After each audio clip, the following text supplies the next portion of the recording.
नमस्कार दोस्तों, जय माँ गायत्री। आप सभी का मेरे YouTube चैनल शुभकर्मा ही अष्टों में स्वागत है। अपने परम पूजनीय गुरुदेव प्रज्ञा अवतार श्री रामाचार्य शर्मा जी तथा वंदनीय माता जी के चरणों में वंदन करते हुए आज मैं आप सभी को अपने इस वीडियो में नवरात्रि के तीसरे दिन माँ चंद्रघंटा स्वरूप की कथा सुना रही हूँ।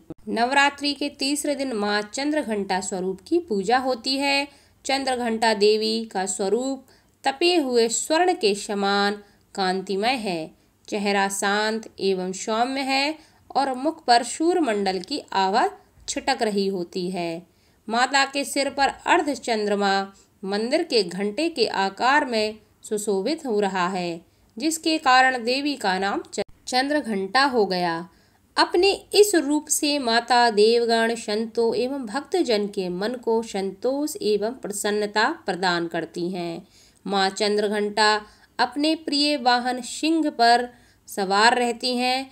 अपने 10 हाथों में खड्ग, तलवार, ढाल, गदा, पास, त्रिशूल, चक्र और धनुष हाथों में तरकश लिए हुए मंद मंद मुस्कुराती होती हैं। इस देवी की कृपा से साधक को अलौकिक वस्तुओं के दर्शन होते हैं, दिव्य सुगंधियों का अनुभव होता है और कई प्रकार की ध्वनियाँ सुनाई देने लगती हैं। इन क्षणों में साधक को बहुत सावधान रहना चाहिए। इस देवी की आराधना से साधक में वीरता और निर्भयता के साथ ही सौम्यता और विनम्रता का विकास होता है। इसलिए हमें चाहिए कि मन, वचन और कर्म के साथ ही काया को विहित और विधि विधान के अनुसार परिशुद्ध पवित्र करके चंद्रघंटा के शरणागत होकर उनकी उपासना आराधना करनी चाहिए। इससे व्यक्ति के समस्त कष्ट समाप्त हो जाते हैं और व्यक्ति कष्टों से सहज ही मुक्त होकर सहज ही परम पद के अधिकारी बन सकते हैं। यह देवी कल्याणकारी है। माँ चंद्रघंटा की पूजा करने से जातक के सभी पाप नष्ट हो जाते हैं और जन्म जन्म का डर समाप्त हो जाता है और जातक निर्भय बन जाता है। देवताओं और असुरों के बीच लंबे समय तक युद्ध चला। असुरों का स्वामी महिषासुर था और देवताओं के इंद्र। महिषासुर ने देवताओं पर विजय प्राप्त करके इंद्र का सिंहासन हासिल कर लिया और स्वर्गलोक पर राज करने लगा।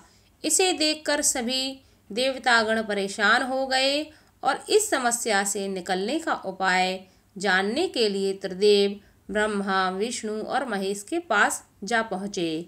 देवताओं ने बताया कि महिषासुर ने इंद्र, चंद्र, सूर्य और अन्य देवताओं के सभी अधिकार छीन लिए हैं और उन्हें बंधक बनाकर स्वयं स्वर्ग लोक का राजा बन गया है। देवताओं ने बताया कि महिषासुर के अत्याचार के कारण अब देवता पृथ्वी पर विचरण कर रहे हैं और स्वर्ग में उनके लिए स्थान नहीं है। यह सुनकर ब्रह्मा, विष्णु और भगवान शंकर को बहुत क्रोध आया और क्रोध के कारण तीनों के मुख से ऊर्जा उत्पन्न हुई। देवगणों के शरीर से निकली ऊर्जा भी उस ऊर्जा से जाकर मिल गई। यह 10 दिशाओं में व्याप्त होने लगी। तभी वहां एक देवी का अवतरण हुआ। भगवान शंकर ने देवी को त्रिशूल और भगवान विष्णु ने देवी को चक्र प्रदान किया।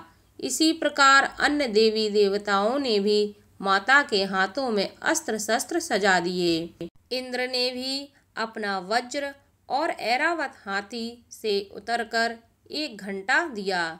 सूर्य ने अपना तेज और तलवार दिया और सवारी के लिए शेर दिया। देवी अब महिषासुर से युद्ध के लिए पूरी तरह तैयार थीं। उनका विशालकाय रूप देखकर महिषासुर यह समझ गया कि अब उसका काल आ गया है। महिषासुर ने अपनी सेना को देवी पर हमला करने को कहा। अन्य दैत्य और दानवों के दल भी युद्ध में कूद पड़े। देवी ने एक ही झटके में ही दानवों का संहार कर दिया।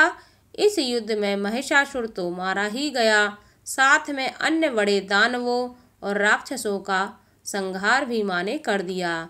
इस तरह माँ ने सभी देवताओं को असुरों से अभयदान दिलाया।